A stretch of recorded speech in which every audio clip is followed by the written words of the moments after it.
dianjurkan, bahkan kata Nabi SAW, ad-du'a huwal ibadah. Doa itu sebenarnya inti daripada ibadah. Sebagian ulama mengatakan, kalau diitlakkan doa, maka berarti semua aktivitas ibadah masuk di dalamnya. Makanya contoh misal, definisi daripada sholat, secara etimologi adalah doa. Karena memang isinya doa. Pada saat sedang puasa kita disuruh berbanyak doa, bahkan dijanjikan mustajab doa. Kita melakukan aktivitas apa saja, keluar rumah, masuk rumah, mau makan, habis makan, mau keluar masuk kamar mandi, keluar kamar mandi. Mengenakan pakaian, membuka pakaian, apa saja ada doanya. Dan doa dijadikan senjata bagi orang-orang beriman oleh Sang Pencipta Allah. Sebagaimana sabda Nabi SAW, ad-du'a silahul mu'min. Doa adalah senjatanya orang-orang beriman. Hadis ini masih diperselisihkan para ulama, tetapi memang dijadikan sebagai gambaran oleh para ulama yang lainnya tentang masalah bab doa, karena dia hanya dukungan, dia bukan menjadi sebuah intisari daripada bahasan itu. Artinya orang mukmin bisa berdoa kepada Allah sehingga menjadi senjata bagi dia untuk menolongnya dalam segala masalah yang sedang dihadapi. Kita dianjurkan teman-teman sekalian agar selalu doa, dan doa adalah munajat atau curhat, menyampaikan hajat kepada Sang Pencipta, dan tidak boleh lepas. Saya sudah sering ulangi dan saya ulangi lagi sekarang. Doa ini jadikan sebagai rutinitas kita. Dan tidak ada aktivitas kecuali diikuti dengan doa. Sampai pada tingkat antum mau masuk ke satu tempat, mall, mau beli baju, minta sama Allah parkiran. Minta sama Allah dimudahkan maksud saya. Ya Allah mudahin saya dapat parkiran ini. Ya Allah mudahin saya membeli baju itu. Ya Allah mudahin saya masuk ke restoran untuk makan makanan itu. Ya Allah mudahin untuk saya bertemu sama orang ini. Ya Allah mudahin usaha saya ini. Ya Allah mudahin kuliah saya ini. Ya Allah mudahin pernikahan saya ini. Dan seterusnya. Diikuti dengan doa. Dan doa itu kata ulama adalah ibadah. Dalam arti kata, kita sudah melihat hasilnya atau tidak melihat hasilnya, tetap dicatat pahala oleh Allah Subhanahu wa ta'ala. Kalau masih ingat sebuah athar yang saya sebutkan, orang-orang yang rutin berdoa di dunia selalu menyampaikan hajat-hajatnya kepada Allah Subhanahu wa ta'ala. Dia lihat hasilnya atau tidak lihat hasilnya. Maka orang-orang seperti ini yang belum melihat hasil dari doanya, seakan-akan bagi dia mungkin belum diijabah, maka dalam sebuah riwayat dikatakan akan datang orang-orang seperti ini hari kiamat diberikan pahala bergunung-gunung. Lalu mereka kaget, pahala dari mana ini? Bertanya pada para malaikat. Lalu para malaikat berkata, ini adalah pahala doa-doa kalian yang belum kalian dapatkan jawabannya di dunia. Maka pada saat itu mereka semua berharap kalau semua doanya selama di dunia tidak diberikan di dunia, tapi diberikan di akhirat, karena besarnya pahala yang didapatkan. Kita dianjurkan untuk membaca doa-doa positif, dan selalu kita berpikir positif juga pada Allah, atau bersangka baik. Tidak ada doa yang dimulai teman-teman sekalian, baik dengan Rabbana, wahai Tuhanku dan penciptaku, atau Allahumma, ya Allah, atau apalah yang kita ucapkan, kecuali pasti sudah ada garis finishnya. Kalau kita sudah mulai start, kita sudah tahu pasti ada finishnya. Tinggal semua jawaban yang Allah kasih kepada kita, semua jawaban yang Allah kasih dari permintaan doa kita, itu mengikuti proses sistem atau sunnatullah yang telah Allah berikan kepada kita. Maksudnya ada prosesnya. Jadi kalau kita berdoa, berarti sudah ada garis finish. Tinggal mungkin seminggu, mungkin sebulan, mungkin setahun. Mungkin ada orang berdoa bertahun-tahun, baru Allah SWT berikan kepada dia. Karena bobot dari permintaannya besar. Maka Allah SWT sesuaikan dengan sunnatullah atau sistem yang dia telah buat dalam kehidupan manusia itu sendiri. Nabi SAW sebaliknya teman-teman melarang kita berdoa, mengucapkan kalimat-kalimat yang berbau permohonan atau permintaan, sadar atau tidak sadar, yang buruk. Kata Nabi SAW dalam hadis Bukhari, janganlah seseorang di antara kalian mengucapkan kalimat doa, permintaan, atau munajat, atau penyampaian sesuatu kepada Sang Pencipta yang buruk, baik buat dirinya, baik buat keluarganya, baik buat hartanya, karena jangan sampai malaikat lewat dan mengiyakannya. Misal orang bertengkar suami istri, kemudian dia mengatakan, saya berharap tidak akan bersama-sama kamu lagi. Dia nggak sadar kalimat ini bisa jadi doa, walaupun dia dalam kondisi emosi. Tidak boleh orang, saya pernah sampaikan kalau masalah anak-anak, kamu nakal sekali. Atau mungkin dia ucapkan tentang rumahnya, kendaraannya, sial tempat ini, panas, tidak beruntung tempat ini, atau bahasa apalah. Doa-doa atau kalimat-kalimat yang terlantunkan seperti ini, yang akhirnya sama saja munajat tapi buruk buat dia, buat keluarganya, buat tunggangannya, buat hartanya, namanya laknat. Namanya laknat. Sudah paham makna laknat? Hah? Mana suaranya? Berarti semua ucapan negatif untuk diri, untuk keluarga, untuk harta, namanya laknat. Dan ini hukumnya dosa besar. Tidak boleh melaknat diri sendiri, nggak boleh melaknat keluarga, nggak boleh melaknat harta. Dan laknat saya bilang tadi, masuk di dalamnya semua perkataan yang akhirnya berisi munajat, harapan, permintaan, tapi negatif. Ini nggak boleh. Dan ingat teman-teman, bukan cuma sekedar tidak boleh, Imam Adz-Dzahabi masukkan dalam dosa besar. Kita nggak boleh melaknat diri sendiri, nggak boleh melaknat juga orang lain, nggak boleh melaknat harta, nggak boleh melaknat benda, nggak boleh semuanya. Dan kita akan baca nanti ada hadis, ada seekor unta yang dilaknat oleh pemiliknya, maka Nabi SAW suruh penduduk Madinah Muslimin meninggalkan unta itu. Jangan ada yang sentuh lagi unta itu, karena sudah dilaknat oleh pemiliknya. Hanya karena pada saat pemiliknya nunggangi dia, kaki unta ini kesentuh batu, akhirnya dia hampir jatuh. Mungkin kalau kita naik mobil atau motor sekarang tiba-tiba ada yang ugal-ugalan lalu kita rem tiba-tiba. Kadang-kadang ada orang kalau kurang berzikir teman-teman, tidak biasa lisannya berzikir, yang keluar semua kata kotor nantinya. Tapi kalau orang biasa berzikir, oh subhanallah, Allahu Akbar, dia berzikir lain. Itu positif karena dia sudah terbiasa berzikir maka keluar kalimat itu. Atau tabrakan tiba-tiba, naudzubillah. Tapi kalau dia tidak biasa maka otomatis keluar kalimat-kalimat yang tidak baik. Dan itu bisa jadi doa buat dia atau buat orang lain. Nah kalau buruk berarti namanya laknat, dosa besar. Jelas ya? Ini judulnya. Judul dosa besar 39 adalah melaknat. Saya akan bacakan Imam Adz-Dzahabi mengangkat dalil-dalilnya teman-teman sekalian. Di antaranya adalah hadis riwayat Bukhari Muslim, hadis yang sangat ringkas, pendek, padat sekali. Dan sebagian ulama mengatakan dari hadis ini sudah cukup sebenarnya setiap mukmin punya pengontrol dalam bermuamalah dengan dirinya atau orang lain. Pendek sekali bunyinya, kata Nabi SAW, la'nul mu'mini kaqatlihi. Melaknat seorang mukmin adalah seperti dosa membunuhnya. Seperti dosa membunuhnya. Jadi kalau kita lagi jengkel sama seseorang, selama dia muslim, kalau kita ucapkan kalimat itu maka akan kena. Dalam sebuah hadis yang lain apa? Kalau seandainya ada orang melaknat orang lain, maka laknat itu akan naik ke langit. Kemudian tidak diterima di langit.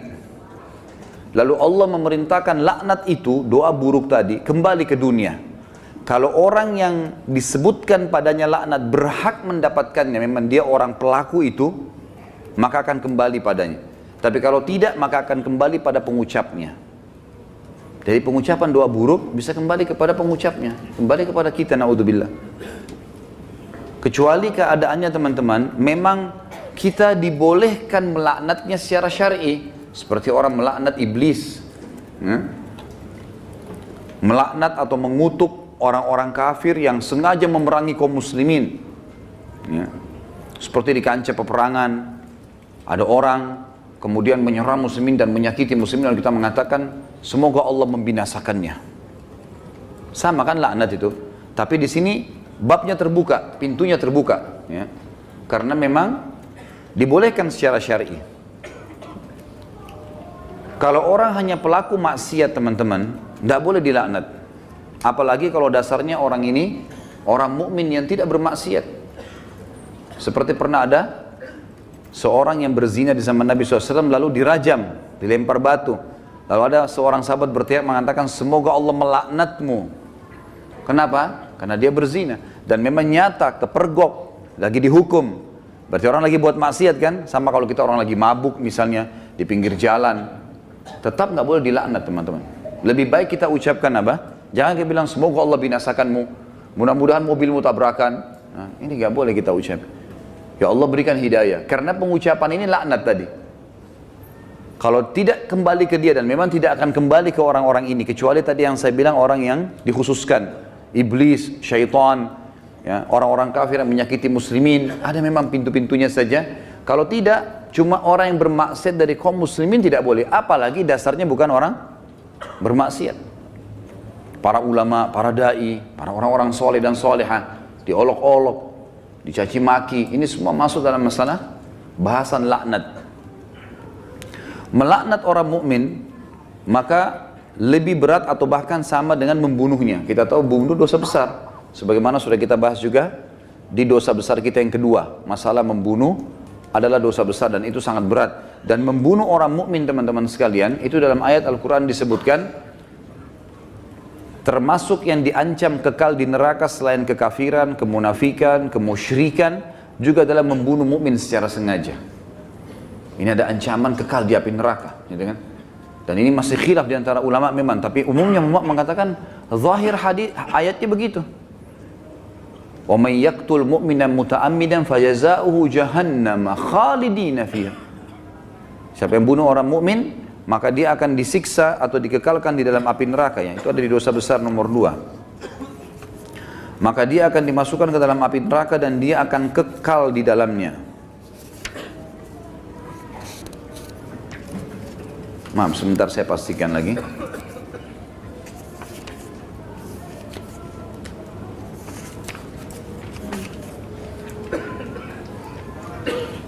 Iya. Ayatnya dalam surah An-Nisa ayat 93, A'udzubillahi minasyaitonirrajim, wa may yaqtul mu'mina muta'ammidan fajazaohu jahannamu khalidan fiha wa ghadiballahu 'alaihi wa la'anahu wa 'adda lahu 'adzaban 'azima. Dan saya beristighfar tadi karena saya salah dalam membaca ayat, tapi ini ayat yang benar, An-Nisa 93, yang artinya barang siapa yang membunuh seorang mukmin dengan sengaja, maka balasannya neraka jahanam dan dia kekal di dalamnya. Dan Allah murka kepadanya dan melaknatnya serta menyediakan azab yang besar baginya. Ya. Sementara melaknat orang mukmin sama dengan membunuhnya. Hadis yang kedua, tadi hadis Bukhari Muslim, hadis yang kedua riwayat Imam Bukhari dan juga Imam Muslim menyebutkannya. Kata baginda Nabi SAW, sibabul muslimi fusuqun wa qitaluhu kufur. Mencaci maki seorang muslim adalah suatu kefasikan dan membunuhnya adalah suatu kekafiran. Di sini kalimat mencaci maki seorang muslim adalah sebuah kefasikan. Maksudnya adalah caci maki masuk dalam laknat. Caci maki masuk dalam laknat. Misal seseorang punya pegawai, lalu dia mengatakan kamu bodoh. Kalimat bodoh ini, walaupun dia lagi salah, bukan itu. Itu sama doa buruk kan? Laknat. Maka bisa kembali ke dia, bisa kembali ke dia. Tapi pengucapnya, walaupun orang itu layak mendapatkan kalimat bodoh, kembali ke dia kalimat itu, tapi laknat ini bisa kembali menjadi dosa besar bagi pengucapnya. Dan lebih baik jangan diucapkan. Lebih baik jangan diucapkan. Beda kalau kita menghardik perilaku. Misal gini, ada orang melakukan perbuatan yang ngawur dia melakukan perbuatan yang orang tidak lakukan. Misal mobil lagi sangat kencang, kemudian dia tiba-tiba berjalan di tengah jalan, seperti menunjukkan sebuah atraksi atau kehebatan gitu kan. Lalu kita mengatakan perilakunya orang ini gila. Perilaku, perbuatannya itu berbeda. Yang dimaksud dalam sini adalah masuk kepada individunya. Karena perilakunya memang betul salah, gitu kan? Perilakunya salah. Kalau kamu terus melakukan perbuatan ini, seorang guru bilang sama muridnya, kamu bisa menjadi orang bodoh. Nggak masuk dalam laknat itu. Karena yang sedang dibahas apanya? Perilakunya. Perilaku beda, gitu kan? Kalau kamu terus saja seperti ini, telat datang di kantor, tidak mengerjakan pekerjaan, kamu tidak akan berprestasi. Kata-kata tidak berprestasi, buruk atau tidak? Buruk. Masuk semua dalam globalnya mana? Laknat. Tapi tidak masuk di sini karena dia sedang menilai perbuatan memang yang sedang salah. Beda, gitu kan? Seseorang membersihkan rumah atau masjid masih kotor. Ini kenapa dibiarkan kotor? Kalau begini nanti orang akan menilai kamu buruk. Menilai perbuatanmu buruk. Bukan laknat itu. Jelas ya? Jadi yang kita maksud di sini adalah individunya. Mencaci maki di sini masuk di dalamnya adalah kefasikan dan membunuhnya adalah sebuah kekafiran. Kemudian dalam hadis Muslim dari Rasulullah SAW bahwasanya beliau bersabda di dalam hadis yang diriwayatkan Imam Muslim juga, la yakunu la'anu syufa'a wala syuhada yaumal qiyamah. Orang-orang yang gemar melaknat, lidahnya suka mengucapkan kata-kata buruk. Termasuk teman-teman ya, saya sering dengar orang bercanda sama temannya, ucapkan nama binatang. Ya. panggil nama binatang, panggil kata-kata buruk, ya. Kadang-kadang kalau ditanya apa itu, oh itu artinya ini, oh itu arti buruk semua. Walaupun dia cuma bercanda sama temannya. Di sini dikatakan orang yang suka melaknat, lisannya suka diucapkan kata-kata negatif begini untuk dirinya, untuk orang lain, untuk kendaraan, untuk tunggangan, harta dan seterusnya, tidak akan bisa memberi syafaat. Dan syafaat adalah pertolongan. Saya pernah tekankan teman-teman, syafaat itu akan didapatkan bagi kalau manusia biasa kayak kita, kalau timbangan amal kita sudah lolos. Kalau kita sudah ditimbang amal baik, amal buruk, lalu amal baik kita lebih banyak, maka kita akan bisa memberikan syafaat orang lain.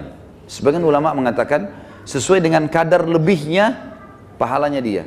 Misal pahalanya 10.000, dosanya 100, maka lebihnya, selisihnya dia bisa membantu orang sejumlah itu, tapi bukan diambil pahala dia, cuman kadarnya saja. Ini ulama ambil daripada hadis Nabi SAW yang berbunyi, sesungguhnya akan ada dari umatku yang bisa memberikan syafaat sejumlah suku Mudar. Suku Mudar adalah suku Arab yang sangat banyak jumlahnya, gitu kan. Ada orang kena banyak sekali amal solehnya, dosanya sedikit, dia lolos, kemudian dia bisa memberikan pertolongan sampai satu suku, gitu kan. Lalu lanjutan hadis kata Nabi SAW, dan ada juga di antara umatku yang akan saking besarnya dosa yang dia lakukan, yang akan membesar di neraka sampai dia sendiri menjadi salah satu sudut neraka itu. Tapi saksi bahasan kita potongan pertamanya. Orang yang suka melaknat teman-teman tidak boleh memberi syafaat. Sebagian ulama mengatakan syafaat di sini masuk dunia dan akhirat. Artinya kalau ada orang mau merekomendasikan orang lain, tidak layak dia bisa memberikan rekomendasi kalau dia sendiri suka melaknat, suka menghardik, suka mencaci maki, suka menyalahkan, ya, mendoakan yang buruk. Dan juga dia tidak akan menjadi saksi untuk umat-umat yang lain yang disampaikan risalah pada mereka pada hari kiamat. Karena nanti kita akan menjadi saksi hari kiamat. Nanti dalam sebuah hadis dikatakan Nuh alaihissalam didatangkan oleh Allah di mahsyar bersama dengan kaumnya. Lalu Allah tanya, hai Nuh, kau sudah sampaikan belum apa yang saya perintahkan? Kata Nuh, sudah ya Allah. Tanya kaumnya, apakah Nuh sudah dakwakan kalian? Enggak pernah Nuh datang kepada kami. Lalu kata Allah SWT kepada Nuh, siapa saksimu Nuh? Dia bilang Muhammad dan ke umatnya. Dipanggillah Nabi Muhammad SAW dengan kita semua memberikan syafaat. Ya, kita memberikan kesaksian, bahwasanya betul Nabi Nuh sudah menyampaikan dan kami terima dalam Al-Quran dari surah Nuh engkau turunkan ya Allah, jumlahnya sekian ayat, lalu ayat-ayatnya ditilawakan sehingga kaum Nuh tidak bisa membantah. Karena apa yang mereka lakukan Allah sudah sampaikan dalam Al-Quran. Nah, orang yang suka melaknat tidak bisa ikut-ikutan memberikan kesaksian. Tentu ini sebuah kebanggaan pada hari kiamat ya, karena kita bisa jelas, oh ini umat Muhammad, umat yang terbaik, karena kita umat terbaik. Sebagaimana sabda Nabi SAW dalam sebuah hadis yang sahih yang lain, tidak ada satupun umat sebelum kalian kecuali berharap menjadi kalian, gitu kan? Karena besarnya fadilah kita sebagai umat Nabi Muhammad SAW. Nabi SAW juga mengingatkan agar setiap muslim tidak boleh memilih teman yang suka melaknat atau lisannya suka mengucapkan kata-kata yang tidak baik. Nah, itu disebutkan di dalam riwayat Imam Muslim.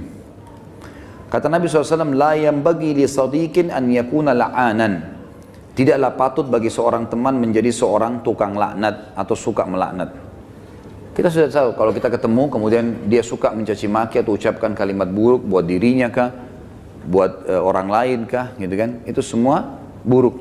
Ya, ini buruk teman-teman sekalian.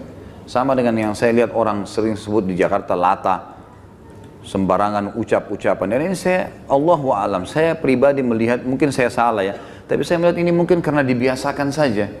Dianggap bahan bercandaan awalnya, lama-lama jadi kebiasaan dia. Lama-lama, karena ini kalau kita tanyakan di teman-teman medis mungkin tidak ada penyebabnya ini. Bukan orang yang gila. Jadi dia cuma karena menganggap lucu, dia anggap juga orang-orang anggap dia jadi lucu, jadi ngucapin kata-kata yang tidak baik. Ini juga masuk. Kalimat-kalimat buruknya bisa jadi laknat karena orang yang tidak dihitung, tidak dihisab oleh Allah, hanya anak kecil sebelum balik, orang gila sampai sadar, gitu kan? Dan juga orang tidur sampai dia bangun. Selain daripada ini akan dihisab oleh Allah Subhanahu wa taala. Orang mukmin secara umum yang dihasankan hadisnya oleh Imam Tirmidzi, dilarang juga menjadi orang yang suka melaknat, menyalah-nyalahkan, berkata-kata buruk, menyakiti orang lain, sebagaimana sabda beliau sallallahu alaihi wasallam, laisal mu'minu bit-ta'an walal la'an walal fahish walal badhi. Bukanlah seorang mukmin yang sejati Orang yang suka mencelah, yang gemar melaknat, yang suka berbuat keji, dan suka berkata kotor atau menyakiti orang lain. Itu orang mukmin tidak usah. Bahkan saya sudah pernah ajarkan teman-teman, kalau kita diajak ribut, diajak bertengkar, wa idza khatabahumul jahiluna qalu salama. Kamu begini, kamu begitu. Sudahlah, tinggalkan saja. Enggak usah ikut-ikutan. Karena dua orang yang bertengkar, dua-duanya jadi jelek mukanya. Kenapa antum mau ikut-ikutan jadi jelek seperti dia? Karena kita manusia, ada emosi. Kalau lagi bertengkar dengan orang, enggak usah baca WA-nya, enggak usah baca SMS-nya. Enggak usah dilihat. Baca Al-Quran, berzikir kepada Allah, doain supaya dapat hidayah. Belum lihat, mungkin dia marah. Semoga Allah kasih hidayah. Selesai. Insya Allah Allah kasih kebaikan itu. Nanti Allah perbaiki. Gitu. Daripada ikut-ikutan. Ya. Karena dia buruk, kita buruk. Dia melaknat, kita bisa melaknat. Dua-duanya hanya kena keburukan. Dan kata Nabi SAW, kalau dua orang sedang bertengkar, maka laknat Allah turun kepada yang memulainya. Siapa yang memulai pertengkaran, dia yang dilaknat sama Allah. Jadi kalau laknat dari Allah melalui malaikat adalah diangkat berkah hidupnya. Kalau laknat kita, manusia kita mengucapkan, berarti kita berharap keburukan buat diri kita atau orang lain. Kalau dari malaikat, dari Allah itu diangkat berkah hidupnya. Kalau dua orang bertengkar, maka laknat Allah turun kepada orang yang memulainya. Dan yang tidak membalasnya terus didoakan malaikat agar dapat rahmat dan pengampunan sampai dia membalasnya. Kalau dia sudah balas, dua-dua kena laknat. Jadi tinggalkan saja. Kamu begini, kamu begitu ya, ngomong aja, kita jalan saja. Pengen dia yang ngomong. Tulis SMS sampai 1000, enggak usah baca. Enggak usah baca. Kita baca, wah dia begini, balas lagi, habis umur gitu. Untuk apa? Kita kalau balas SMS, balas WA begitu bertengkar itu sudah bisa satu surah Al-Quran dibaca. Satu huruf 10 pahala. Benar nggak? Amalin ya. Jangan cuma benar-benar tapi. Contoh realita lapangan, banyak orang begitu. Jadi jangan buang-buang waktu, nggak ada gunanya. Orang mukmin itu tidak suka mencela. Memang tidak gemar, dia tidak mau. Nggak usah ribut-ributan. Kita jelaskan pada saat perlu. Kalau ada pun orang, teman-teman, ada dosa besar nanti yang kita bahas, masalah tidak boleh berdebat. Kalau hal-hal yang kita anggap perlu berdebat, menjelaskan argumentasi dan ada manfaat, sampaikan. Gak ada manfaat, gak usah. Kalau diajak dialog, kemudian kita nanti jelaskan juga sama saja, gak ada perubahan, dan kita tahu ini sebenarnya salah, untuk apa kita berdebat? Gak ada gunanya kan? Gak ada gunanya. Pernah salah satu ulama di Madinah didatangi oleh seorang syekh Syiah dari Iran di musim haji, waktu kami masih mahasiswa di sana, diajak berdialog, kami mau berdialog. Syekhnya angkat Quran, kemudian dia bilang di depan mahasiswa, saya mau berdebat dengan anda, tapi percaya nggak dengan ini? Quran ini, diangkat Quran, percaya nggak? Quran ini Quran ahli sunnah, 30 juz, Qurannya mereka 49. Kata dia, tidak, saya tidak percaya. Kata Syekh, saya tidak mau berdebat. Lalu rujukannya apa nanti? Nggak ada gunanya. Macam-macam mereka ucapkan, oh penakut, oh begini. Ngomong aja, silakan. Ukir kata-katamu sepanjang mungkin, tidak masalah. Tulis silakan sampai capek. Malaikat juga catat kan. Dan kalau laknat itu, doa itu tidak layak untuk orang itu, kembali ke siapa? Ke dirinya sendiri.